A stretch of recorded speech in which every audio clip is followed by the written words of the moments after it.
que tu vas chez tante Alicia. Tu m'entends, Gilberte? Viens que je te roule tes papillotes. Tu m'entends, Gilberte? Je ne pourrais pas y aller sans papillotes, grand-mère. Je ne le pense pas, dit avec modération madame Alvarez. Elle posa sur la flamme bleue d'une lampe à alcool le vieux fer à papillotes, dont les branches se terminaient par 2 petits hémisphères de métal massif, et prépara les papiers de soie. « Grand-mère, si tu me faisais un cran d'ondulation sur le côté pour changer. »« Il n'en est pas question. Des boucles à l'extrémité des cheveux, c'est le maximum d'excentricité pour une jeune fille de ton âge. Mets-toi sur le banc de pied. » Gilberte plia pour s'asseoir sur le banc, ses jambes héronnières de 15 ans. Sa jupe écossaise découvrit ses bas de fil à côte jusqu'au-delà de ses genoux, dont la rotule ovale, sans qu'elle s'en doutât, était la perfection même. Peu de mollets, la voûte du pied haute, de tels avantages conduisaient madame Alvarez à regretter que sa petite fille n'eût pas travaillé la danse. Pour l'instant, elle n'y songeait pas.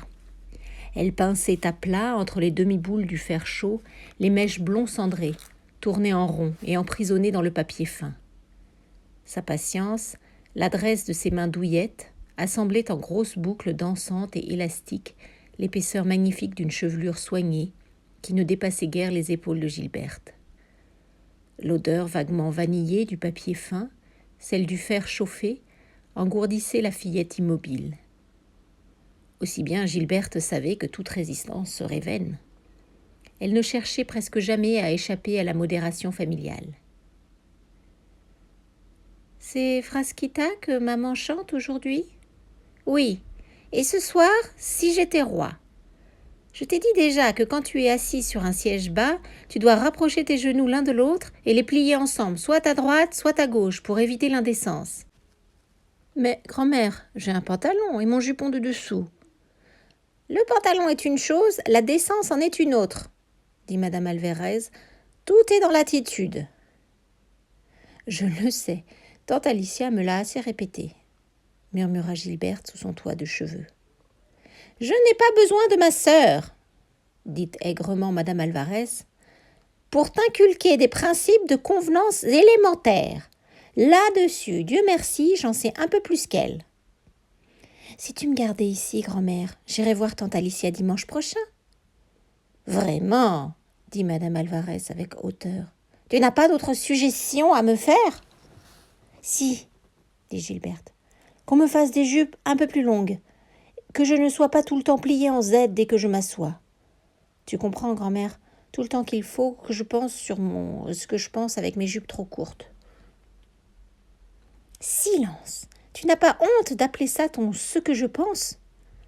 Je ne demande pas mieux que de lui donner un autre nom, moi. » Madame Alvarez éteignit le réchaud, mira dans la glace de la cheminée sa lourde figure espagnole et décida.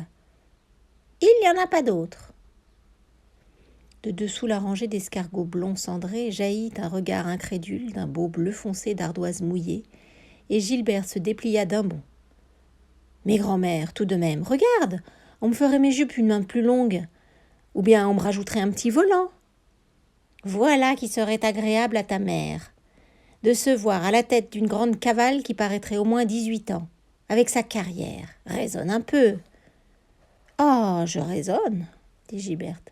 « Puisque je ne sors presque jamais avec maman, quelle importance ça aurait-il ?» Elle rajusta sa jupe, qui remontait sur son ventre creux, et demanda. « Je mets mon manteau de tous les jours ? C'est bien assez bon ? » ?»« À quoi saurait-on que c'est dimanche, alors ? Mets ton manteau uni et ton canotier bleu marine. Quand auras-tu le sens de ce qui convient ?»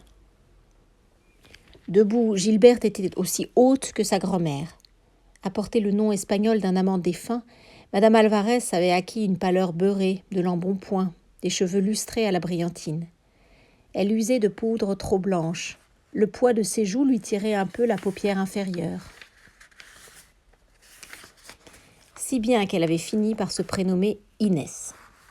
Autour d'elle gravitait en bon ordre sa famille irrégulière.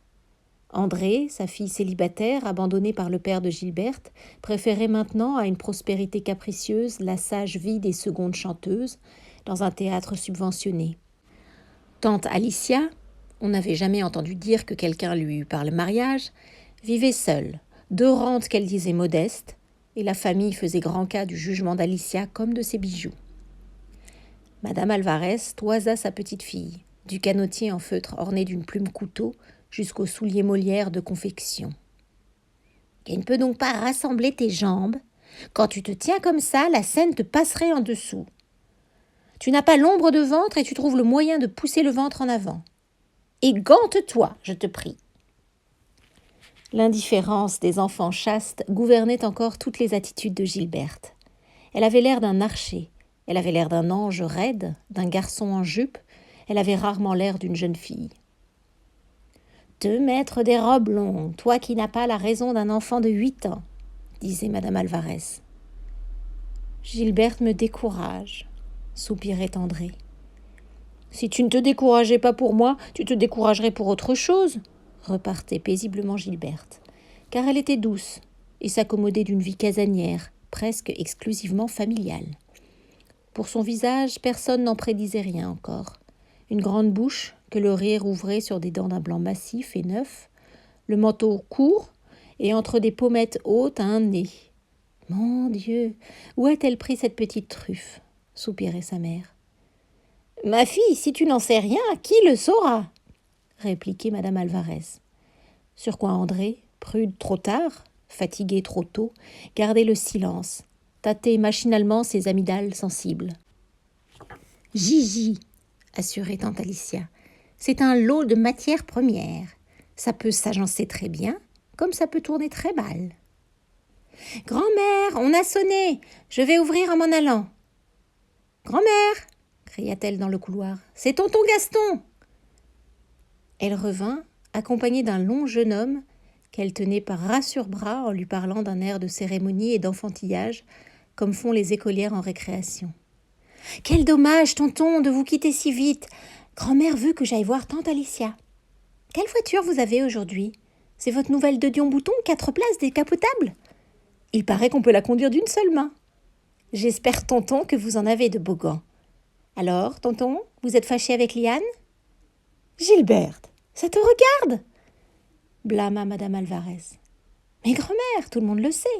C'était dans le Gil Blas. Ça commençait par « Une secrète amertume se glisse dans le produit sucré de la betterave. » Au cours supplémentaire, elles m'en ont toutes parlé, parce qu'elles savent que je vous connais. Et vous savez, tonton, on ne lui donne pas raison à Liane au cours supplémentaire. On dit qu'elle n'a pas le beau rôle. « Gilberte, » répéta madame Alvarez, « dis au revoir à monsieur Lachaille et disparaît. »« Laissez-la, cette petite, » soupira Gaston Lachaille. « Elle n'y met pas de malice, au moins. Et c'est parfaitement vrai que tout est fini entre Liane et moi. Tu vas chez tante Alicia, Gigi ? Prends mon auto et renvoie-la-moi. » Gilberte fit un cri, un saut de joie, embrassa Lachaille. « Merci, tonton !»« Oh non, la tête de tante Alicia, la bobine de la concierge !» Elle partit avec autant de bruit qu'un poulain non ferré. « Vous la gâtez, Gaston !» dit madame Alvarez. En quoi elle parlait contre la vérité. Gaston Lachaille ne connaissait de gâterie et de faste que réglementaire. Ses automobiles, son morne hôtel sur le parc Monceau, les mois de Liane et ses bijoux d'anniversaire, le champagne et le baccarat à Deauville l'été, à Monte-Carlo l'hiver. De temps en temps, il laissait tomber sur une souscription un gros don en espèces, achetait un yacht qu'il revendait peu après à un monarque d'Europe centrale, commanditait un journal neuf, mais ne s'en trouvait pas plus gai. En se regardant dans la glace, il disait « Voilà le faciès d'un homme estampé. » Comme il avait le nez un peu long et de grands yeux noirs, le commun des mortels le croyait gruger. Son instinct commercial et sa défiance d'homme riche le gardaient bien. Personne n'avait réussi à lui voler ses perles de chemise, ses étuis à cigarettes en métaux massifs cloutés de pierreries, ni sa pelisse doublée de sombres zibelines. Par la fenêtre, il regarda démarrer sa voiture. Cette année-là, les automobiles se portaient hautes et légèrement évasées, à cause des chapeaux démesurés qu'imposait Caroline Otero, Liane de Pougy et d'autres personnes notoires en 1899. Aussi les voitures versaient-elles mollement dans les virages. « Mamita, dit Gaston Lachaille. Vous ne me feriez pas une camomille ? Plutôt deux qu'une, dit madame Alvarez. Asseyez-vous, mon pauvre Gaston. D'un fauteuil affaissé, elle retira des illustrés concaves, un bas à remmailler, une boîte de réglisse dit agent de change. L'homme trahi se laissa glisser avec délice, pendant que l'hôtesse disposait le plateau et les 2 tasses. Pourquoi la camomille qu'on me fait chez moi sent-elle toujours le vieux chrysanthème ? Soupira Gaston. Affaire de soin. Vous me croirez si vous voulez, Gaston. Bien des fois, je cueille ma meilleure camomille à Paris même, dans des terrains vagues. Une camomille toute petite, qui n'a pas d'aspect. Mais elle a un goût exquis. Mon Dieu, que votre complet est donc d'une belle étoffe. C'est distingué au possible, cette rayure fondue. Voilà une étoffe comme votre pauvre père les aimait. Mais il est porté, je dois dire, avec moins de chic que vous. Madame Alvarez n'évoquait qu'une fois par entretien la mémoire d'un Lachaille le père, qu'elle assurait avoir beaucoup connu. De ses relations anciennes, vraies ou fausses, elle ne retirait guère d'autre avantage que la familiarité de Gaston Lachaille et le plaisir de pauvre que goûtait l'homme fortuné assez halte dans le vieux fauteuil. Sous un plafond terni par le gaz, 3 créatures féminines ne lui réclamaient ni collier de perles, ni solitaire, ni chinchilla, et savaient parler avec décence et considération de ce qui était scandaleux, vénérable et inaccessible. Dès sa 12e année, Gigi savait que le gros rang de perles noires de Madame Otero était trempé, c'est-à-dire teint artificiellement, mais que son collier à 3 rangs étagés valait un royaume, que les 7 rangs de Madame de Pougy manquaient d'animation, que le fameux boléro en diamant d'Eugénie Fougère c'était 3 fois rien, et qu'une femme qui se respecte ne se balade pas, comme Madame Antokolski, dans un coupé doublé de satin mauve. Elle avait docilement rompu avec sa camarade de couvent Lydia Poré lorsque celle-ci lui avait montré un solitaire monté en bague, don du baron Ephraim. « Un solitaire » s'était écriée Madame Alvarez. « Une fille de 15 ans. Je pense que sa mère est folle. »« Mais, grand-mère, plaidait Gigi, ce n'est pas la faute à Lydia si le baron le lui a donné. »« Silence. Si ce n'est pas le baron que je blâme. Un baron sait ce qu'il a à faire. Le simple bon sens exige que la mère Poré mette la bague dans un coffre à la banque, en attendant. »« En attendant quoi, grand-mère ? » ?»« Les événements. »« Pourquoi pas dans sa boîte à bijoux ? » ?»« Parce qu'on ne sait jamais, surtout que le baron est un homme à se raviser. Mais s'il s'est bien déclaré, Madame Poré n'a qu'à retirer sa fille du cours. Jusqu'à ce que tout ça soit tiré au clair, tu me feras le plaisir de ne plus faire les 2 trains, tes 2 trajets avec cette petite Poré. À ton idée !»